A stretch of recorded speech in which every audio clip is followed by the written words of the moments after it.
تفہیم القرآن، روزانہ ایک رکوع، ترجمہ و تفسیر کے ساتھ قرآن کو سمجھیں۔ سبسکرائب کریں اور جڑے رہیں۔ واللہ فضل بعضکم علی بعض فی الرزق فما الذین فضلوا براد رزقهم علی ما ملکت ایمانهم فهم فیہ سواء افبنعمت اللہ یجحدون۔ اور دیکھو اللہ نے تم میں سے بعض کو بعض پر رزق میں فضیلت عطا کی ہے، پھر جن لوگوں کو یہ فضیلت دی گئی ہے وہ ایسے نہیں ہیں کہ اپنا رزق اپنے غلاموں کی طرف پھیر دیا کرتے ہوں تاکہ دونوں اس رزق میں برابر کے حصے دار بن جائیں۔ تو کیا اللہ ہی کا احسان ماننے سے ان لوگوں کو انکار ہے؟ زمانہ حال میں اس آیت سے جو عجیب و غریب معنی نکالے گئے ہیں وہ اس امر کی بدترین مثال ہے کہ قرآن کی آیات کو ان کے سیاق و سباق سے الگ کر کے ایک ایک آیت کے الگ معنی لینے سے کیسی کیسی لاتائل تعبیروں کا دروازہ کھل جاتا ہے۔ لوگوں نے اس آیت کو اسلام کے فلسفہ معیشت کی اصل اور قانون معیشت کی ایک اہم دفعہ ٹھہرایا ہے۔ ان کے نزدیک آیت کا منشا یہ ہے کہ جن لوگوں کو اللہ نے رزق میں فضیلت عطا کی ہو انہیں اپنا رزق اپنے نوکروں اور غلاموں کی طرف ضرور لوٹا دینا چاہیے، اگر نہ لوٹائیں گے تو اللہ کی نعمت کے منکر قرار پائیں گے۔ حالانکہ اس پورے سلسلہ کلام میں قانون معیشت کے بیان کا سرے سے کوئی موقع ہی نہیں، اوپر سے تمام تقریر شرک کے ابطال اور توحید کے اثبات میں ہوتی چلی آ رہی ہے، اور آگے بھی مسلسل یہی مضمون چل رہا ہے۔ اس گفتگو کے بیچ میں یکایک قانون معیشت کی ایک دفعہ بیان کر دینے کا آخر کون سا تک ہے؟ آیت کو اس کے سیاق و سباق رکھ کر دیکھا جائے تو صاف معلوم ہوتا ہے کہ یہاں اس کے بالکل برعکس مضمون بیان ہو رہا ہے۔ یہاں استدلال یہ کیا گیا ہے کہ تم خود اپنے مال میں اپنے غلاموں اور نوکروں کو جب برابر کا درجہ نہیں دیتے، حالانکہ یہ مال خدا کا دیا ہوا ہے، تو آخر کس طرح یہ بات تم صحیح سمجھتے ہو کہ جو احسانات اللہ نے تم پر کیے ہیں ان کے شکریہ میں اللہ کے ساتھ اس کے بے اختیار غلاموں کو بھی شریک کر لو، اور اپنی جگہ یہ سمجھ بیٹھو کہ اختیارات اور حقوق میں اللہ کے یہ غلام بھی اس کے ساتھ برابر کے حصے دار ہیں۔ ٹھیک یہی استدلال اسی مضمون سے سورہ روم آیت 28 میں کیا گیا ہے۔ وہاں اس کے الفاظ یہ ہیں: ضرب لکم مثلا من انفسکم هل لکم مما ملکت ایمانکم من شرکاء فیما رزقناکم فانتم فیہ سواء تخافونہم کخیفتکم انفسکم کذالک نفصل الآیات لقوم یعقلون۔ یعنی اللہ تمہارے سامنے ایک مثال خود تمہاری اپنی ذات سے پیش کرتا ہے۔ کیا تمہارے اس رزق میں جو ہم نے تمہیں دے رکھا ہے تمہارے غلام تمہارے شریک ہیں، حتیٰ کہ تم اور وہ اس میں برابر ہوں، اور تم ان سے اسی طرح ڈرتے ہو جس طرح اپنے برابر والوں سے ڈرا کرتے ہو؟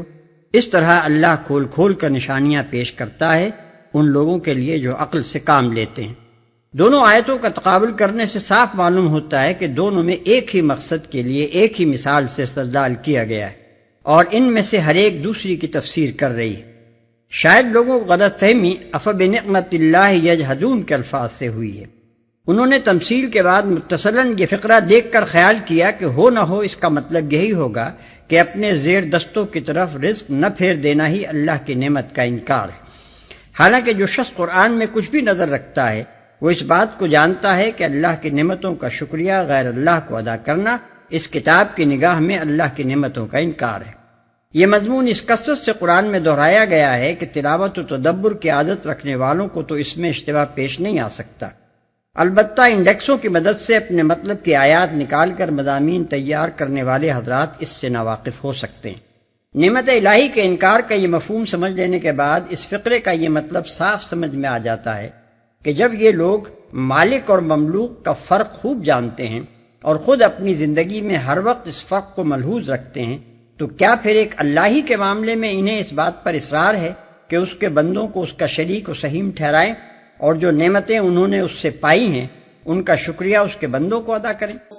واللہ جعل لکم من انفسکم ازواجا وجعل لکم من ازواجکم بنین وحفدة ورزقکم من الطیبات أفبالباطل يؤمنون وبنعمة الله هم يكفرون ويعبدون من دون الله ما لا يملك لهم رزقا من السماوات والأرض شيئا ولا يستطيعون فلا تضربوا لله الأمثال إن الله يعلم وأنتم لا تعلمون۔ اور وہ اللہ ہی ہے جس نے تمہارے لیے تمہاری ہم جنس بیویاں بنائیں اور اسی نے ان بیویوں سے تمہیں بیٹے پوتے عطا کیے اور اچھی اچھی چیزیں تمہیں کھانے کو دیں۔ پھر کیا یہ لوگ یہ سب کچھ دیکھتے اور جانتے ہوئے بھی باطل کو مانتے ہیں اور اللہ کے احسان کا انکار کرتے ہیں اور اللہ کو چھوڑ کر ان کو پوجتے ہیں جن کے ہاتھ میں نہ آسمانوں سے انہیں کچھ بھی رزق دینا ہے نہ زمین سے، اور نہ یہ کام وہ کر ہی سکتے ہیں، پس اللہ کے لیے مثالیں نہ گھڑو، اللہ جانتا ہے تم نہیں جانتے۔ باطل کو مانتے ہیں، باطل کو مانتے ہیں یعنی یہ بے بنیاد اور بے حقیقت عقیدہ رکھتے ہیں کہ ان کی قسمتیں بنانا اور بگاڑنا، ان کی مرادیں برلانا اور دعائیں سننا، انہیں اولاد دینا، ان کو روزگار دلوانا، ان کے مقدمے جتوانا اور انہیں بیماریوں سے بچانا کچھ دیویوں اور دیوتاؤں اور جنوں اور اگلے پچھلے بزرگوں کے اختیار میں ہے۔ اللہ کے احسان کا انکار کرتے ہیں۔ اگرچہ مشرکین مکہ اس بات سے انکار نہیں کرتے تھے کہ یہ ساری نعمتیں اللہ کی دی ہوئی ہیں اور ان نعمتوں پر اللہ کا احسان ماننے سے بھی انہیں انکار نہ تھا، لیکن جو غلطی وہ کرتے تھے وہ یہ تھی کہ ان نعمتوں پر اللہ کا شکریہ ادا کرنے کے ساتھ ساتھ وہ ان بہت سی ہستیوں کا شکریہ بھی زبان اور عمل سے ادا کرتے تھے جن کو انہوں نے بلا کسی ثبوت اور بلا کسی سند کے اس نعمت بخشی میں دخیل اور حصے دار ٹھہرا رکھا تھا۔ اسی چیز کو قرآن اللہ کے احسان کا انکار قرار دیتا ہے۔ قرآن میں یہ بات بطور ایک قاعدہ کلیہ کے پیش کی گئی ہے کہ محسن کے احسان کا شکریہ غیر محسن کو ادا کرنا دراصل محسن کے احسان کا انکار کرنا ہے۔ اسی طرح قرآن یہ بات بھی اصول کے طور پر بیان کرتا ہے کہ محسن کے متعلق بغیر کسی دلیل اور ثبوت کے یہ گمان کر لینا کہ اس نے خود اپنے فضل و کرم سے یہ احسان نہیں کیا ہے بلکہ فلاں شخص کے طفیل یا فلاں کی رعایت سے یا فلاں کی سفارش سے یا فلاں کی مداخلت سے کیا ہے، یہ بھی دراصل اس کے احسان کا انکار ہی ہے۔ یہ دونوں اصولی باتیں سراسر انصاف اور عقل عام کے مطابق ہیں۔ ہر شخص خود بادنا تعمل ان کی معقولیت سمجھ سکتا ہے۔ فرض کیجئے کہ آپ ایک حاجت مند آدمی پر رحم کھا کر اس کی مدد کرتے ہیں اور وہ اسی وقت اٹھ کر آپ کے سامنے ایک دوسرے آدمی کا شکریہ ادا کر دیتا ہے جس کا اس امداد میں کوئی دخل نہ تھا۔ آپ چاہے اپنی فراخ دلی کی بنا پر اس کی اس بےہودگی کو نظر انداز کر دیں اور آئندہ بھی اپنی امداد کا سلسلہ جاری رکھیں، مگر اپنے دل میں یہ ضرور سمجھیں گے کہ یہ ایک نہایت بدتمیز اور احسان فراموش آدمی ہے۔ پھر اگر دریافت کرنے پر آپ کو معلوم ہو کہ اس شخص نے یہ حرکت اس خیال کی بنا پر کی تھی کہ آپ نے اس کی جو کچھ بھی مدد کی ہے وہ اپنی نیک دلی اور فیاضی کی وجہ سے نہیں کی بلکہ اس دوسرے شخص کی خاطر کی ہے، ذرا حالانکہ یہ واقعہ نہ تھا، تو آپ لامحالہ اسے اپنی توہین سمجھیں گے۔ اس کی اس بےہودہ تعویل کا صریح مطلب آپ کے نزدیک یہ ہوگا کہ وہ آپ سے سخت بدگمان ہے اور آپ کے متعلق یہ رائے رکھتا ہے کہ آپ کوئی رحیم اور شفیق انسان نہیں ہیں بلکہ محض ایک دوست نواز اور یارباش آدمی ہیں۔ چند لگے بندھے دوستوں کے توسل سے کوئی آئے تو آپ اس کی مدد ان دوستوں کی خاطر کر دیتے ہیں، ورنہ آپ کے ہاتھ سے کسی کو کچھ فیض حاصل نہیں ہو سکتا۔ بس اللہ کے لیے مثالیں نہ گھڑو، اللہ کے لیے مثالیں نہ گھڑو یعنی اللہ کو دنیاوی بادشاہوں اور راجوں اور مہاراجوں پر قیاس نہ کرو کہ جس طرح کوئی ان کے مصاحبوں اور مقرب بارگاہ ملازموں کے توسط کے بغیر ان تک اپنی عرض معروض نہیں پہنچا سکتا، اسی طرح اللہ کے متعلق بھی تم یہ گمان کرنے لگو کہ وہ اپنے قصر شاہی میں ملائکہ اور اولیاء اور دوسرے مقربین کے درمیان گھرا بیٹھا ہے اور کسی کا کوئی کام ان واسطوں کے بغیر اس کے ہاں سے نہیں بن سکتا۔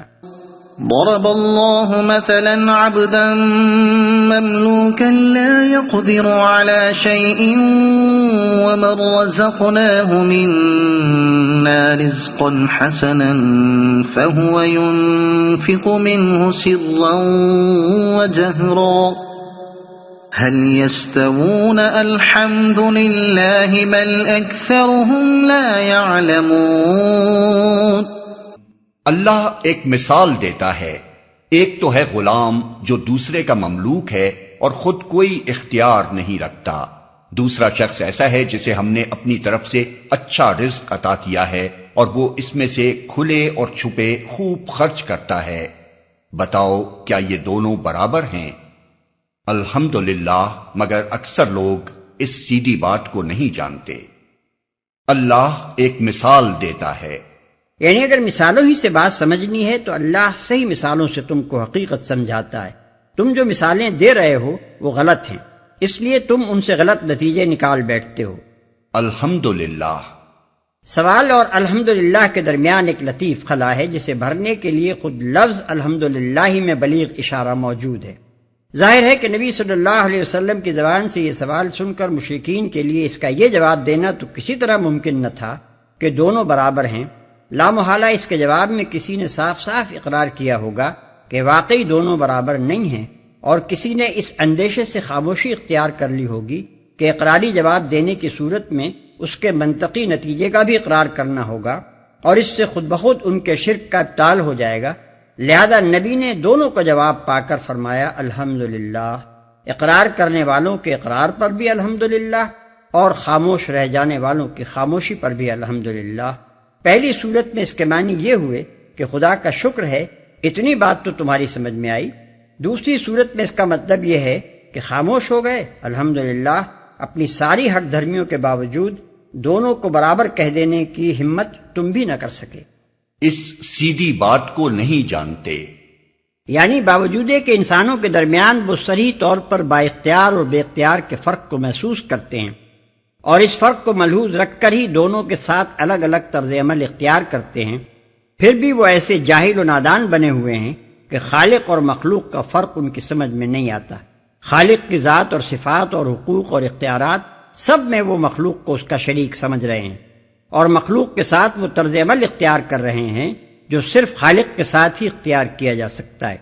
عالم اسباب میں کوئی چیز مانگنی ہو تو گھر کے مالک سے مانگیں گے نہ کہ گھر کے غلام سے، مگر مبدائے فیض سے حاجات طلب کرنی ہو تو کائنات کے مالک کو چھوڑ کر اس کے بندوں کے آگے ہاتھ پھیلا دیں گے. وضرب الله مثلا الرجلين أحدهما أبكم لا يقدر على شيء وهو كل على مولاه أينما يوجهه لا يأتي بخير هل يستوي هو ومن يأمر بالعدل وهو على صراط مستقيم.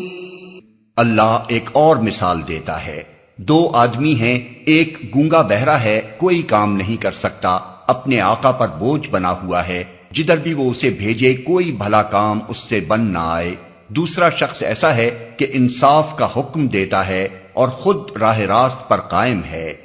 بتاؤ کیا یہ دونوں یکساں ہیں؟ پہلی مثال میں اللہ اور بناوٹی معبودوں کے فرق کو صرف اختیار اور بے اختیاری کے اعتبار سے نمایاں کیا گیا تھا. اب اس دوسری مثال میں وہی فرق اور زیادہ کھول کر صفات کے لحاظ سے بیان کیا گیا ہے. مطلب یہ ہے کہ اللہ اور بناوٹی معبودوں کے درمیان فرق صرف اتنا ہی نہیں ہے کہ ایک با اختیار مالک ہے اور دوسرا بے اختیار غلام، بلکہ مزید برآں یہ فرق بھی ہے کہ یہ غلام نہ تمہاری پکار سنتا ہے نہ اس کا جواب دے سکتا ہے، نہ کوئی کام با اختیار خود کر سکتا ہے. اس کی اپنی زندگی کا سارا انحصار اس کے آقا کی ذات پر ہے، اور آقا اگر کوئی کام اس پر چھوڑ دے تو وہ کچھ بھی نہیں بنا سکتا.